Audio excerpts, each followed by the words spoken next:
My best friend used my wedding as a date night for her and her ex. When I called her out, she said I should be grateful she even showed up. I always thought Emily would be the perfect maid of honor. We'd been best friends since freshman year of college, and she knew me better than almost anyone. So when Jake proposed after 5 years together, Emily was the first person I called. She screamed with excitement, cried with me over FaceTime, and promised to be by my side every step of the way.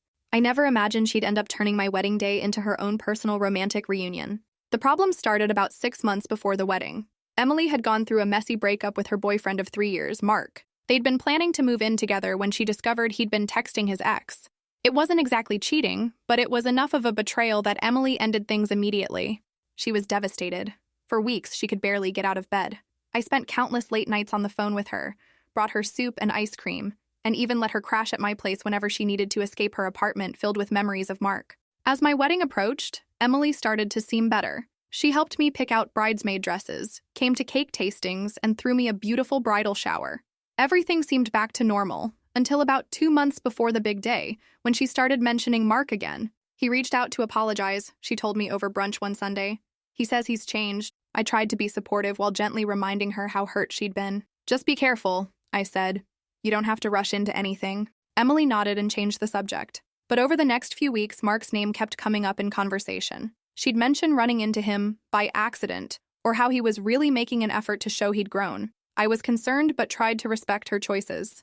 Besides, I was knee-deep in wedding planning and dealing with my own family drama. My parents were divorced and barely speaking, yet somehow both insisting on bringing new partners to the wedding. 1 week before the wedding, during the final dress fitting, Emily casually mentioned that she and Mark had started seeing each other again. It's not official or anything, she said quickly when she saw my expression. We're just talking. I forced a smile. As long as you're happy. I am, she insisted.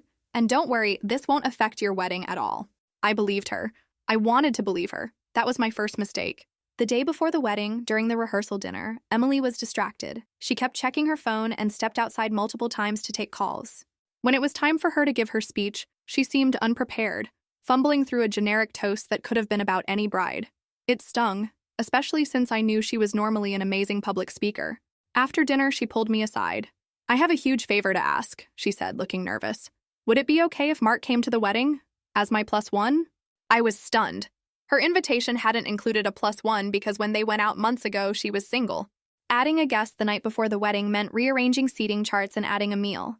Not to mention the awkwardness of having her ex, whose breakup drama I'd lived through, at my intimate celebration. Emily, the seating arrangements are already set, and you told me yourself you weren't officially back together? We're not, she interrupted. But I think we might be soon. This could be a really good chance for us to spend some quality time together. Please? It would mean so much to me. I should have said no. I wanted to say no. But after seeing the pleading look in her eyes, I caved. Fine, but please make sure he knows where to sit and everything. I can't deal with any extra stress tomorrow. The morning of my wedding was a flurry of activity. Emily arrived at the hotel suite where the bridal party was getting ready, but she seemed distracted. She kept texting someone and twice disappeared to grab something from her car for over 20 minutes each time. The other bridesmaids exchanged glances but didn't say anything. When it was time for photos, Emily was nowhere to be found. My sister finally located her in the hotel lobby, where she was sitting with Mark, holding hands and laughing. She had missed the getting ready photos, which had been scheduled months in advance. I lost track of time, she said when she finally rejoined us, not looking particularly apologetic. Mark just got here and I wanted to make sure he knew where everything was. I swallowed my frustration. It's fine, let's just get back on schedule. But it wasn't fine. During the ceremony, while standing beside me as my maid of honor, Emily kept looking out at the guests, specifically at Mark, and smiling. In several of the ceremony photos, she's not even looking at me and Jake exchanging vows. She's gazing at our ex-boyfriend sitting in the audience. At the reception, things got worse. Instead of sitting at the head table with the wedding party as planned, Emily moved her place card to join Mark at a table with people she barely knew. During the first dance, when the bridal party was supposed to join in halfway through, Emily and Mark were nowhere to be found. They finally reappeared 20 minutes later, both looking slightly disheveled. The final straw came during the cake cutting. As the photographer gathered everyone around, I noticed Emily and Mark were missing again. My sister found them outside on the venue's terrace, making out like teenagers. By the time they came back in, we'd already cut the cake and moved on. Throughout the night, my new husband kept squeezing my hand and whispering, "Don't let it ruin our day." He was right, of course. But every time I caught a glimpse of Emily and Mark slow dancing, feeding each other cake, or sneaking kisses in the corner, I felt a stab of betrayal. The next morning, before Jake and I left for our honeymoon, I sent Emily a text. "I need some space to process yesterday. We'll talk when I get back." Her response came immediately. "What's there to process? I had a great time. You should be grateful I was even able to show up. Mark and I are in a really important place right now." I stared at my phone in disbelief. Grateful? That she'd shown up to my wedding, where she was my maid of honor, and spent the entire time focused on rekindling her relationship with her ex? "You were my maid of honor," I texted back. "You missed photos, the cake cutting, and spent the whole reception with Mark instead of fulfilling your responsibilities. It felt like you used my wedding as a date night." Her response left me speechless. "Wow, I didn't realize my entire life had to stop because you were getting married. I thought you'd be happy for me. Guess I was wrong about what kind of friend you are." I didn't respond. I couldn't. Jake gently took my phone, turned it off, and reminded me we had a plane to catch. "Deal with it when we get back," he said. "Today is about us." He was right, but the hurt followed me to Hawaii. What was supposed to be a blissful honeymoon was shadowed by occasional moments of anger and sadness when I thought about Emily. How could someone who knew me so well, who had been by my side through everything, be so selfish on one of the most important days of my life? Looking back at the wedding photos when we returned only confirmed what I already knew. In almost every group shot, Emily is either looking at Mark or not there at all. In my favorite photo, where Jake and I are cutting the cake, there's a noticeable gap where Emily should have been standing. I waited 3 days after returning from my honeymoon before calling Emily. I wanted to approach the conversation calmly, to explain how her actions had hurt me without causing a bigger rift in our friendship. But she beat me to it, sending a lengthy text the morning I planned to call. "I've been thinking about your reaction to me and Mark at the wedding, and honestly, I'm disappointed. A real friend would be happy that I found love again, not jealous that I wasn't focused solely on you. It was one day, Laura. My relationship is forever. I thought you, of all people, would understand that." I read the message twice, feeling a mixture of hurt and anger bubbling up inside me. Without thinking, I pressed call. "Hey," Emily answered, sounding casual. "Did you get my message?" "I did," I said, trying to keep my voice steady. "And I'm not sure you understand what upset me." "What's to understand? You're mad that I spent time with Mark at your wedding. It seems pretty straightforward." "It's not that simple," I said. "You were my maid of honor. You had responsibilities." "Which I fulfilled," she interrupted. "I showed up. I stood next to you during the ceremony. I gave a speech. What more did you want? You missed the getting ready photos. You disappeared during the first dance. You weren't there for the cake cutting. So this is about photos, really, Laura. It's about the fact that you treated one of the most important days of my life like it was just a convenient backdrop for your reconciliation with Mark." My voice cracked slightly. "I spent months supporting you after your breakup. I was there for you every step of the way. And when it came time for you to be there for me, you couldn't even give me your full attention for one day." There was a long pause. "I think you're overreacting," Emily finally said. "But if it makes you feel better, I'm sorry if I hurt your feelings." It wasn't a real apology, and we both knew it. "Do you actually understand why I'm upset?" I asked. "Honestly? No. I think you're being bridezilla-ish. The wedding went fine. Everyone had a good time. Why are you so hung up on where I was standing during the cake cutting?" I closed my eyes, suddenly tired. "It's not about the cake cutting. It's about the fact that you made a choice to prioritize your relationship with Mark over your friendship with me, on a day when I really needed you to be present." "It wasn't a choice," Emily said defensively. "I was there for you, and I was there for Mark. I can do both." "Except you didn't do both. You chose him, over and over again, all day long." "Whatever," Emily muttered. "I don't know why you're making such a big deal out of this. It was your day. You got all the attention. You got your perfect wedding. Why do you even care what I was doing?" That's when it hit me. She genuinely didn't understand. In her mind, simply showing up was enough. She didn't see how her actions had affected me or why I might feel hurt by them. "I care because you're my best friend," I said quietly. "At least I thought you were." "What's that supposed to mean?" "It means I need some time to think about what this friendship means to both of us, because it seems like we might have very different ideas about it." "Fine," she snapped. "Take all the time you need. I'll be busy being happy with Mark, which apparently is a crime in your book." She hung up before I could respond. Over the next few weeks, I replayed our friendship in my mind, looking for signs I might have missed. Had Emily always been this self-centered? Had I been so caught up in my own life that I hadn't noticed how one-sided our relationship had become? I found myself scrolling through old photos and messages, trying to piece together the puzzle of our friendship. There were countless instances of me dropping everything when Emily needed support, when she broke her ankle junior year, when she was struggling to find a job after graduation, during her breakup with Mark. But when I tried to recall times she'd done the same for me, the examples were fewer and further between. About a month after our phone call, Emily texted me a photo of her and Mark on a beach. "Just booked our first vacation together," the caption read. No acknowledgement of our argument, no follow-up to our conversation, just a blatant celebration of the relationship she'd prioritized over our friendship. I didn't respond. 2 days later, she sent another message. "Are you seriously ignoring me?" Real mature, Laura. This time, I did reply. "I'm not ignoring you. I'm taking the space I said I needed." "It's been a month," she shot back. "How much space do you need?" I said I was sorry. "No," I typed carefully. "You said you were sorry if you hurt my feelings. That's not the same thing." "Oh my God, are we really parsing apologies now? Fine. I'm sorry I hurt your feelings by spending time with my boyfriend at your wedding. Happy?" I stared at my phone, feeling a heaviness in my chest.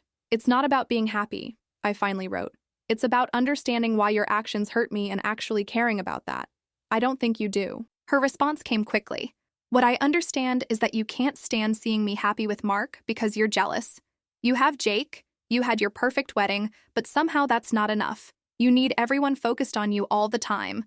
The accusation stung, partly because it was so untrue and partly because it revealed how little Emily actually knew me after all these years. I'd never been jealous of her relationship with Mark. In fact, I'd been concerned about her getting back together with someone who had hurt her before. "That's not it at all," I replied. "I want you to be happy. I've always wanted that. But friendship goes both ways, and I don't think you've been showing up for me the way I've tried to show up for you." "Whatever," she responded. "I don't need this negativity in my life. When you're ready to stop being dramatic and act like a real friend, let me know." I didn't reply, and Emily didn't reach out again. Days turned into weeks, and weeks into months. At first, the silence between us felt uncomfortable and wrong. Emily had been a constant presence in my life for so long that her absence left a noticeable hole. But as time passed, I realized something. The weight I'd been carrying, the one I hadn't even recognized, had lifted. I wasn't constantly worrying about Emily's problems, wasn't dropping everything when she called with a crisis, wasn't walking on eggshells to avoid upsetting her. I had more energy, more time, more peace. 6 months after the wedding, I ran into a mutual college friend who mentioned she'd seen Emily recently. "How is she?" I asked, genuinely curious. "She and Mark broke up again," the friend said, looking uncomfortable. Apparently, he was still texting his ex. I felt a pang of sadness for Emily, knowing how devastated she must be. My first instinct was to call her, to offer the same support I had before. But then I hesitated. Would she even want to hear from me? And if she did, would it just be because she needed something? In the end, I sent a simple text. "I heard about you and Mark. I'm sorry. I hope you're okay." Her reply came hours later. "Thanks, I'm fine." Just 2 words. No opening for conversation, no hint that she wanted to reconnect. I let it be. Another month passed before I heard from her again. This time, it was a longer message. "I've been doing a lot of thinking about what happened with us. I was in a really weird place when you got married, trying so hard to make things work with Mark that I let it consume me. I'm not making excuses, but I just wanted you to know that I see now how I hurt you. I wasn't a good friend to you, not just at the wedding, but for a long time before that. I took your support for granted and didn't give you the same in return. I miss you, and I'm truly sorry." I read the message several times, feeling a complicated mix of emotions. Part of me wanted to forgive her immediately, to fall back into the easy rhythm of our friendship. But another part, a stronger part, knew that things couldn't simply go back to the way they were. "Thank you for saying that," I wrote back. "It means a lot to hear you acknowledge what happened. I've missed you too." We agreed to meet for coffee the following weekend. When I saw Emily sitting at a table by the window, nervously fidgeting with her cup, I felt a rush of familiarity and affection, but also caution. "Hi," she said, standing awkwardly when she saw me. "Thanks for coming." We hugged briefly before sitting down, both of us clearly unsure how to navigate this new territory. "How have you been?" I asked. "Honestly, not great." She gave a small, sad smile. "The breakup with Mark was messy, but I think it was for the best. I lost myself in that relationship, you know? I became someone I don't really recognize or like very much." I nodded, waiting for her to continue. "After we stopped talking, I was angry at first," she admitted. "I kept telling myself you were being unreasonable. But then I started seeing a therapist, and she helped me understand some patterns in my life. How I tend to jump all in with relationships and let them take over everything else. How I expect certain people, like you, to always be there for me without giving the same in return." She looked down at her coffee. "I've been working on it. On being more aware of how my actions affect others. On being a better friend." She finally met my eyes. I really am sorry, Laura, for what happened at your wedding and for how I responded when you tried to talk to me about it. You deserved better. This time, her apology felt genuine. I could see the remorse in her eyes, hear it in her voice. Thank you, I said simply. That means a lot. Do you think, she hesitated, do you think we could try to rebuild our friendship? I know it won't be the same, and I know I need to earn your trust back, but I'd like to try, if you're willing. I considered her question carefully. The old Laura might have jumped at the chance, eager to smooth things over and return to normal. But I wasn't that person anymore. I'd like that, I said finally. But you're right. It won't be the same, and it can't happen overnight. We need to rebuild slowly, with better boundaries and more honest communication. Emily nodded, looking relieved but also serious. I understand. I'm willing to put in the work. We spent the next hour catching up, carefully navigating around sensitive topics, finding our way back to some of the ease we'd once shared. Before we parted, Emily handed me a small wrapped package. What's this? I asked. Open it, she urged. Inside was a framed photo of us from college, arms around each other, laughing at some forgotten joke. Along with it was a handwritten card. To new beginnings and better friendships, I promise to be the friend you deserve this time around. I felt tears prick at my eyes as I looked up at her. Thank you. As I drove home, I reflected on the journey that had brought us to this point. The hurt and betrayal I'd felt at my wedding had been real and valid. Emily's selfishness had been real too, but so was her apology, her recognition of her mistakes, and her willingness to change. I didn't know if our friendship would ever return to what it once was, or if that was even what I wanted anymore, but I was open to discovering what a healthier, more balanced relationship between us might look like. Sometimes, I realized, the most painful experiences lead to the most necessary growth. Emily's actions at my wedding had forced me to examine our friendship in a way I might never have done otherwise. They had pushed me to set boundaries, to stand up for myself, to recognize my own worth. And in a strange way, I was grateful for that. Not for the hurt, but for the strength and clarity that came after it. As I pulled into my driveway, I sent Emily a quick text. Thank you for today. One step at a time. Her reply came almost immediately. One step at a time. And this time I promise to walk beside you, not ahead or behind. I smiled, feeling cautiously hopeful. Maybe this was the beginning of a new chapter. Not just for Emily and me, but for how I approached all my relationships. One where I valued myself enough to expect reciprocity, respect, and genuine care from those who claim to be my friends. One where I recognized that true friendship isn't measured by years, shared memories, or titles like best friend or maid of honor, but by consistent actions that show someone is as invested in your happiness as you are in theirs. And that, I realized, was perhaps the most valuable wedding gift I could have received.